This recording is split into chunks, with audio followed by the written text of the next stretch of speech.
All right, let's dive right in. Today we're exploring the Arreqqana, a culture built around a really fascinating and deep philosophy. We're going to unpack a core concept that shapes pretty much everything for them, from the words they use to the way they love. So where do we even begin? It all kicks off with this one line from their scripture. It's beautiful, kind of mysterious, and it's basically the key that unlocks their entire worldview. Just let that sink in for a second. Softness sits beside strength. What does that actually mean in practice? Let's find out. Well, it means that their entire culture is built on this idea of a fundamental duality. We're talking about two powers, two distinct forces that are always in conversation with each other. And this isn't some simple story of good versus evil. Nope, this is about a balance that's absolutely essential. Okay, so let's give these forces a name. We have Nakia, which we can translate as softness, and Kasor, which means strength. But you gotta understand, these are so much more than just words in a dictionary. For the Arreqqana, these are the two pillars holding up their entire universe. I love this phrasing. Softness sustains, strength awakens. It perfectly captures their distinct roles, right? One is all about endurance, about the long game. The other is about that initial spark, that moment of action and change. Let's dig into how this plays out in, well, everything. So first up, Nakia. And the most important thing to get right off the bat is that this is not weakness. It's not about being passive. It's the exact opposite, actually. It's a real, active, enduring power. Think about gravity. You can't see it. It's subtle, but it literally holds galaxies together. Or patience, the way it can achieve things that brute force just can't. That's the power of Nakia.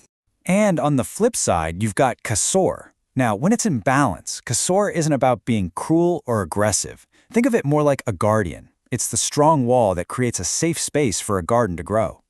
It's that direct, visible power, willpower, taking a stand, making an impact. And this is where it gets really cool. The Arreqqana don't see a big divide between science and spirit. To them, they're just two different languages describing the same cosmic dance. So in physics, Nakia is the invisible pull of gravity, while Kasor is the sudden flash of combustion. In life, Nakia is patient persuasion, while Kasor is direct assertion. It's all summed up in their teachings. Nakia bends, yet never breaks, while Kasor strikes, but cannot weave. And if you need one single image to hold on to, this is it. The mountain is this massive symbol of pure strength, right? Pure Kasor. But over time, that soft, persistent, flowing river, that's Nakia, it will carve a canyon right through it. It's the ultimate lesson. Enduring softness can shape even the greatest strength.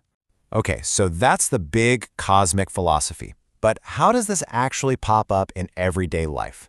Well, it's woven right into the fabric of their language, especially in how they show respect to each other. A great way to get a handle on this is to think about Japanese honorifics, things you probably heard like san or senpai. The Arreqqana have a very similar system, where the little word you add to someone's name says everything about the balance of Nakia and Kasor in your relationship. This chart here is a super helpful cheat sheet. So where you might use senpai in Japanese for a senior, the Arreqqana use hara. The affectionate chan is a lot like their suffixes lava or hila. And the neutral, polite san is basically their sha. Let's break these down because their literal meanings are so cool. Okay, this one is my favorite, huara. It doesn't just mean you're older or you have a higher rank. The literal translation is path opener. How amazing is that? It's a term of incredible respect for a mentor, someone who has literally cleared a path for you to walk on. Then you've got lawa. You add this to someone's name to show affection, tenderness. It's usually for kids or close friends or loved ones. And this is pure nakikia in action. It's nurturing, it's caring, it's gentle. And finally, we have shija. This one is the perfect sweet spot, the beautiful middle ground. It's respectful without being cold, and it's polite without being overly familiar. It is the perfect embodiment of that harmony we've been talking about, that balance between gentle Nakia and respectful Kasor. All right, theory time is over. We've talked philosophy, we've talked language. Now let's see how this all comes to life when people are actually interacting with each other. What does this culture in action really look like? So we're going to drop into a scene with two characters, Jaru and Tiava.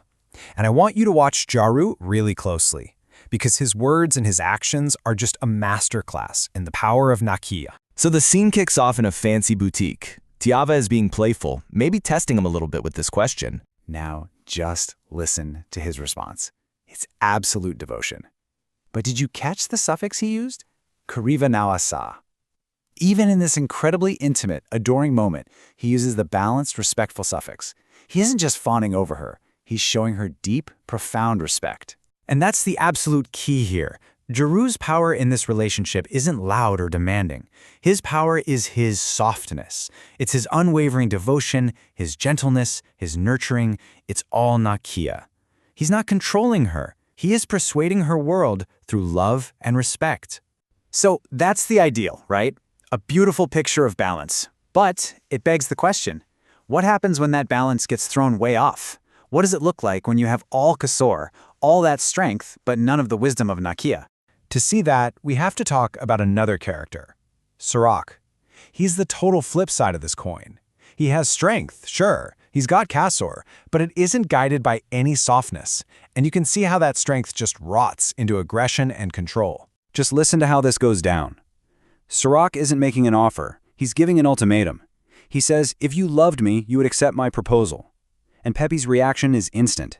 She feels it immediately. Marry you? Are you threatening me? Because that's what unbalanced strength feels like. It feels like a cage. And he doesn't even hesitate. His first word is yes. He owns it, he doubles down on the threat. This is just a chilling, perfect example of what the Arreqqana mean when they say that strength without softness is just destructive. It can't build anything, it can't nurture. It can only control and in the end break things. Which brings us all the way back to the very heart of this philosophy, and it's all captured in this one profound question from their scripture. And it's not just a question for them, it's a pretty powerful one for us too. In our jobs, in our families, in our lives, am I moving with the enduring, creative power of softness, or am I just striking with the momentary force of strength?